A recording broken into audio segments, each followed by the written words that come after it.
Agora vou expressar meu respeito a um lugar muito, muito especial, afirmou o presidente americano Donald Trump, em um tom enigmático, ao encerrar seu primeiro discurso à nação, no fim da tarde de 1º de junho, após dias de protestos nacionais em repúdio ao assassinato de George Floyd, um homem negro de 46 anos, por um policial branco. No discurso, Trump afirmou ser o presidente da lei e da ordem e anunciou o uso das Forças Armadas Americanas contra manifestantes, embora tenha se intitulado amigo dos que protestavam pacificamente. Imediatamente antes de iniciar a fala, no Jardim das Rosas da Casa Branca, em Washington d.C., os militares haviam retirado à força manifestantes pacíficos da frente da residência presidencial. Tão logo desceu do púlpito, Trump iniciou a pé um trajeto que acabou com o mistério de sua frase de encerramento ao discurso e também explicou a desproporção da violência usada para dispersar a multidão da área. Trump passou exatamente onde estavam os manifestantes para fazer uma fotografia, com uma Bíblia na mão, em frente à Igreja Episcopal Santo João, que no dia anterior tinha sofrido um início de incêndio durante protestos. Com o ato, Trump pretendia mobilizar, a 5 meses das eleições, uma série de símbolos especialmente caros à sua base eleitoral, composta por uma maioria de homens, brancos e conservadores, a força para controlar sublevações que punham em risco elementos sagrados da identidade americana, como o templo conhecido como Igreja dos Presidentes, por ser o local onde todos os mandatários americanos rezaram ao menos uma vez. Demorou pouco, no entanto, para a estratégia de Trump se mostrar uma ameaça aos planos de reeleição do presidente. De acordo com pesquisa do Instituto Gallup, divulgada nesta quarta-feira 10, em meio aos protestos, a aprovação de Trump despencou de 49%, em meados de maio, para 39%, um recuo de 10 pontos percentuais. Mesmo em meio à pior pandemia desde a gripe espanhola do começo do século passado, que já ceifou a vida de mais de 115 mil pessoas nos Estados Unidos, e a uma recessão que levou a taxa de desemprego ao pico de 14,7%, com mais de 30 milhões de empregos perdidos, as taxas de aprovação de Trump não tinham sofrido um abalo tão forte quanto nas semanas dos protestos. A avaliação negativa aumentou não só entre os eleitores democratas, grupo que se opõe a Trump, em que apenas 5% o aprovam, mas cresceu no reduto republicano, partido pelo qual Trump vai disputar a reeleição. Nesse grupo, o recuo foi de 7 pontos percentuais, de 92% para 85%. O descontentamento também atingiu os eleitores que se declaram independentes e que são cruciais na disputa presidencial em novembro, dada a polarização política americana e a expectativa de uma eleição apertada. Entre os que não se declaram nem republicanos, nem democratas, a aprovação a Trump caiu de 46% para 39%. Na série histórica, o candidato democrata Joe Biden está na melhor posição para desafiar a posição do ocupante da Casa Branca desde a disputa de 1992, quando o então presidente republicano George H.W. Bush perdeu a tentativa de reeleição para o democrata Bill Clinton. Em junho de 1992, Bush tinha 37% de aprovação, segundo o mesmo Gallup. A foto em frente à Igreja Santo João parece ter sido o estupim de uma insatisfação que atingiu não só os que já rechaçam o desempenho de Trump, mas mesmo daqueles simpáticos ou neutros a ele. A primeira resposta negativa veio dos religiosos. Ainda na noite do dia 1º, se dizendo indignada, a bispa da Diocese de Washington Marian Budge afirmou que não recebeu sequer uma ligação de cortesia, de Trump, informando que limparia a área com gás lacrimogênio para usar uma das nossas igrejas para propaganda, segurando uma Bíblia que diz que Deus é amor, enquanto tudo o que ele, Trump, fez e falou até agora foi para inflamar a violência. 2 dias mais tarde, o ex-secretário de Defesa de Trump, James Mattis, abriu a ala dos críticos no circuito militar ao modo como o presidente americano geriu a situação.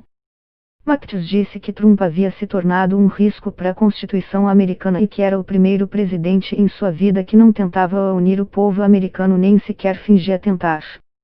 Ao contrário, ele tenta nos dividir.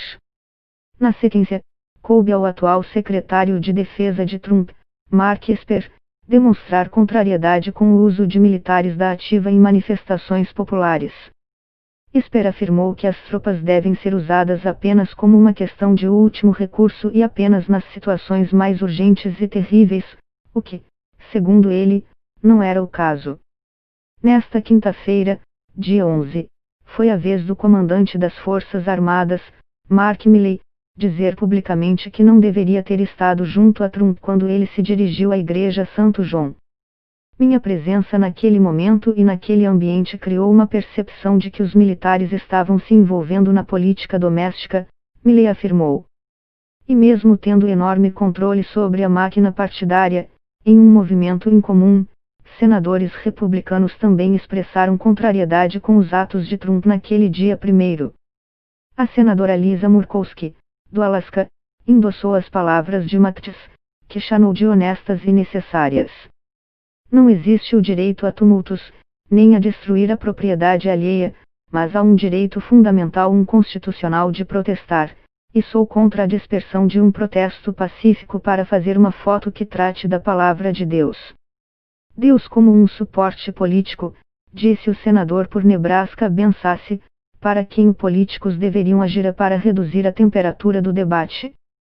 Já a senadora Susan Collins, do Maine, disse que era doloroso ver manifestantes pacíficos sendo submetidos a gás lacrimogêneo para que o presidente atravessasse a rua até uma igreja na qual acredito que ele esteve apenas uma vez.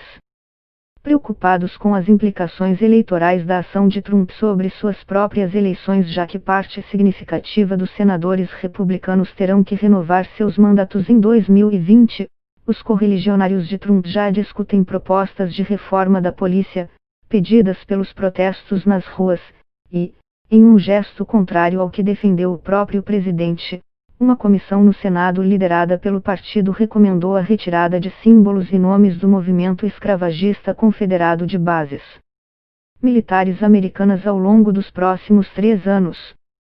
E rechaçou a possibilidade de que religiosos tenham se sentido agredidos pela imagem. Trump é o presidente mais popular com a comunidade religiosa porque ele deu voz a elas.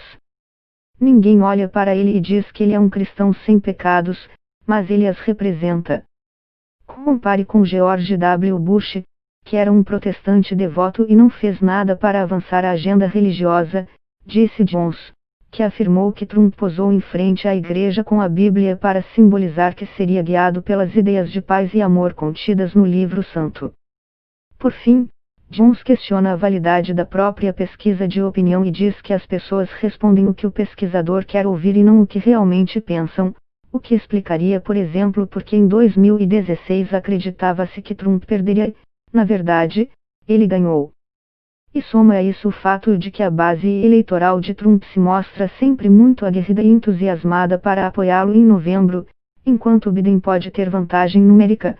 Mas quantas dessas pessoas que dizem preferi-lo realmente vão às urnas para elegê-lo? Questiona Jones, relembrando que o voto não é obrigatório no país. Embora haja uma clara percepção de que Biden deve ganhar no voto popular, assim como aconteceu com Hillary Clinton em 2016, a disputa presidencial nos Estados Unidos é resolvida pelos colégios eleitorais, em que estados mais rurais e conservadores têm um peso desproporcional em relação ao tamanho de seu eleitorado. Por isso estados como Wisconsin, Pensilvânia e Michigan são fundamentais para definir o novo ocupante da Casa Branca. Foi lá que Trump ganhou de Hillary em 2016, com um discurso de retomada de empregos e progresso para uma classe média baixa americana.